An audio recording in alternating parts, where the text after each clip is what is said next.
Liberated this country once before, and we will do it again.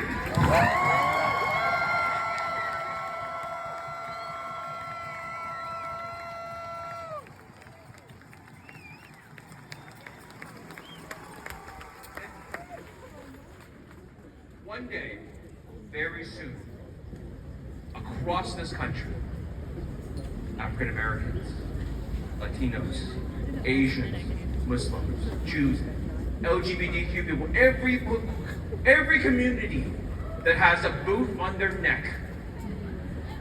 One day, very soon, those communities will turn around and see whose boot it is. And the day that all of us realize that we all have a common enemy, that is the day we win. That is the day we take this damn country back.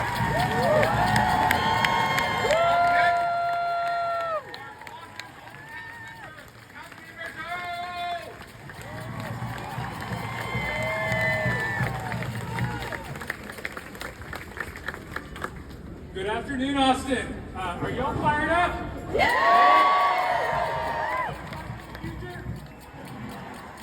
My name is Councilmember Doggett, and I'm so excited to be here today. And just seeing this crowd, I'm so touched by folks that have said enough is enough. We're here today because the people in power think we're not paying attention. They think they can get our schools, strip our rights, loot our public programs, and that we'll just take it.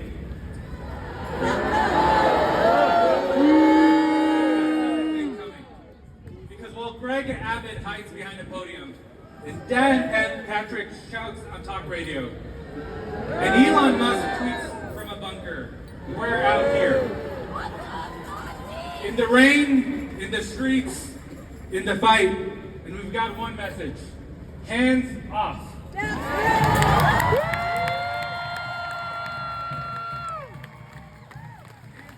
Public School Governor Abbott, hands off our legal lead Lieutenant Governor Patrick, and hands off our Social Security Elon Musk.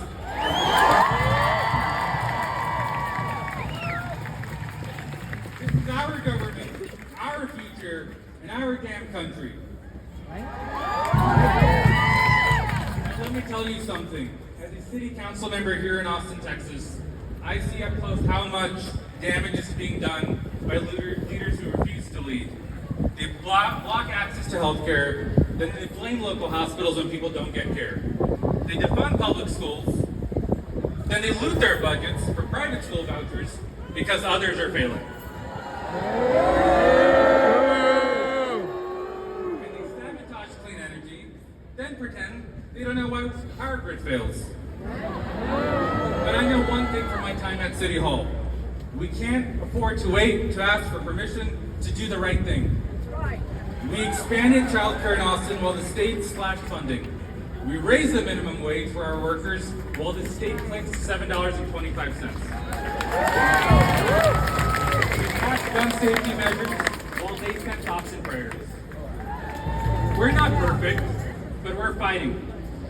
We're fighting for progress because people are hurting, because working families are stretched thin, and because our communities can't afford another second of billionaire-driven, extremist-fueled anti-democracy nonsense. That's right. And fighting for progress at City Hall because those billionaires walking into the halls of Congress are more interested in scams than solutions.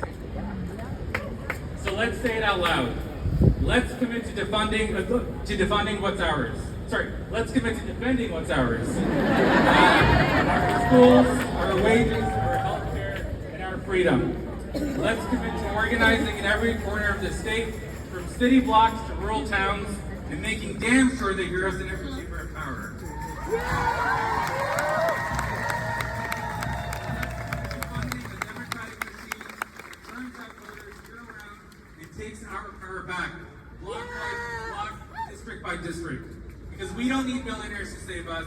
We've got each other. That's right. Let's go. Let's win. Hands off, y'all, and thank you. Hands up!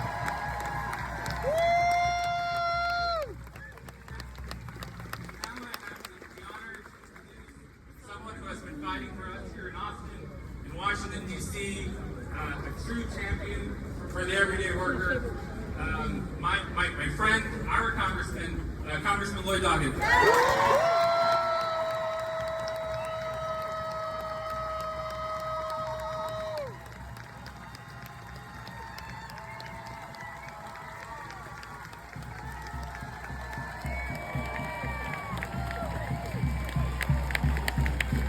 Welcome, American patriots.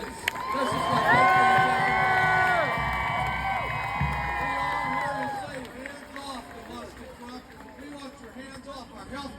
We want your hands off Planned Parenthood. We want your hands off our libraries, our air and water.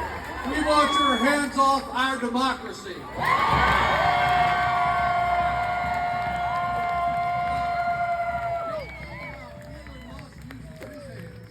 He raised his hand in a salute that first became popular in 1930s Germany.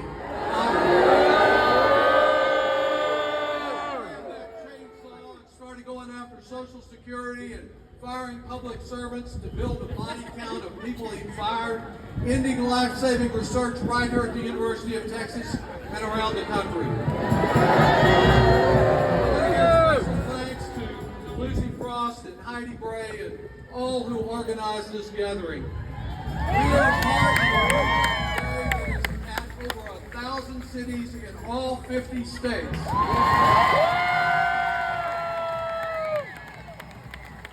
That is organized mostly in collaboration with others by Indivisible. And the founders of Indivisible, Ezra, Sarah, and Jeremy, are all about that. I know them well because they began their DC office career in my office in DC.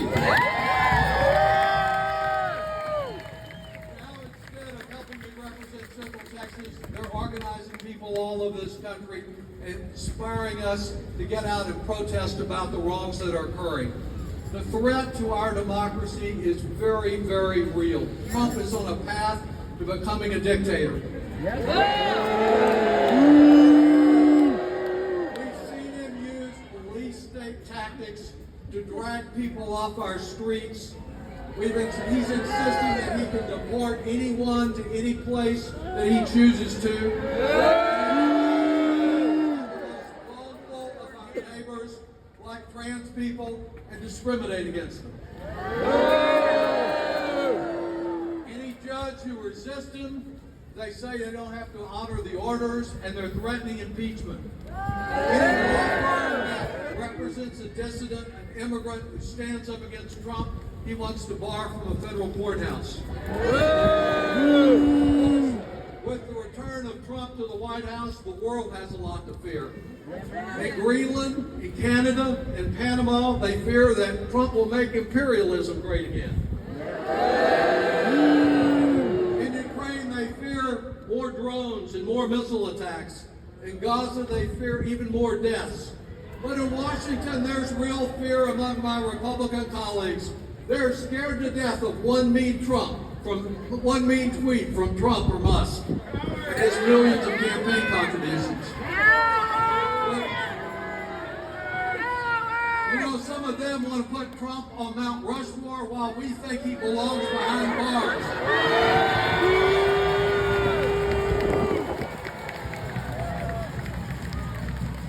With their scheme to wreck our democracy already well underway, you know, your pocketbook knows, that Trump has now turned his wrecking ball toward our economy.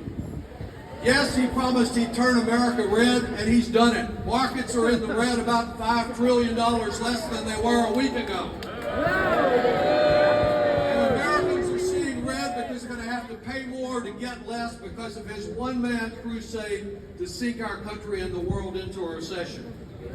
What can you do about it? That's the question that people are asking us. What can I do? Well, I want to say instead of waiting for a superhero, put on your own cape. You may not buildings. You can help us climb up the steps to overcome this oppression. There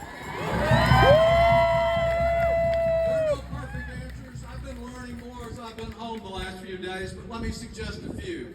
Number one, help us build a news network and be a messenger for truth. Look for ways to spread truth and combat the lies of this administration. Your friends may not all believe what they hear on the news, but if they get a message from you as a friend they have confidence in, that's going to go a long way, and we need that happening all over the country. Number two, join local protests and help educate our neighbors about all the wrongs that are occurring. Don't just be angry like a tree falling in the forest. Work with us to get media attention on events that will help win people over. Great example is what our nurses, the nurses union, did down the street outside Senator Cardin's office on Medicaid. As my dear friend and former best mate, the late John Lewis, said, look for good trouble.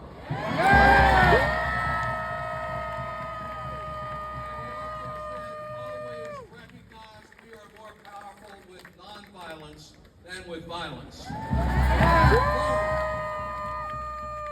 with newly formed groups here like the wonderful Forward ATX, which is organizing to win over more of our neighbors to this struggle. Take over your neighborhood voting precinct and join our Democratic crusade for democracy. Fourth, help us build a real check on Trump's abuse of power by giving the House subpoena power and veto power, by giving us the 3 votes we need to kick out Speaker Mike Johnson. I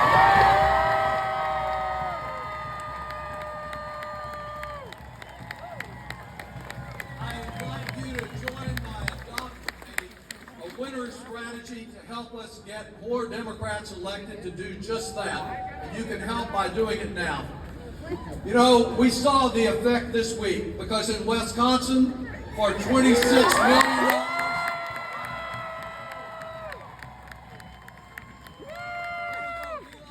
spending $26 million for the most expensive cheese hat in American history. In Pennsylvania, a state senator got elected in a county that has never elected a Democrat.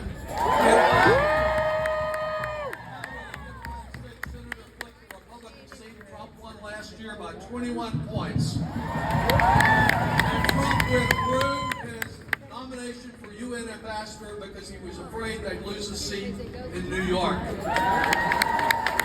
There is hope because the greatest hope lies in more of you joining our effort to throw out the Trumpies and return to democracy.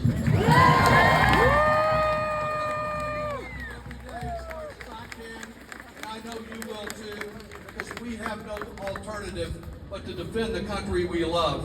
Now, yesterday, some of you may have seen our friend Dan Rather found an old proverb that's so appropriate today. He said, when a clown moves into a palace, he does not become a king, but the palace does become a circus. Let's pull down the Big Ten, secure a Democratic House majority, and send these clueless lads packing.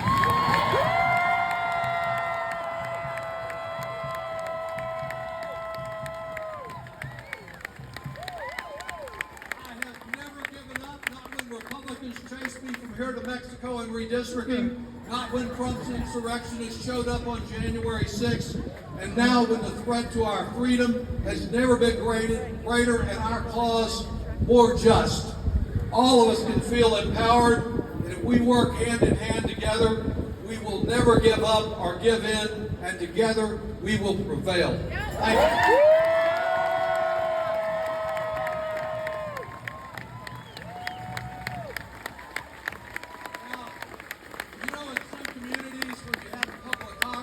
There's competition. In our community, we have cooperation and collaboration. Because Greg and I both believe in a more progressive Texas and a more progressive America, and I'm so pleased that he chairs our Congressional Progressive Caucus, a great congressman, great addition to our Congress, my partner, Greg Corsar.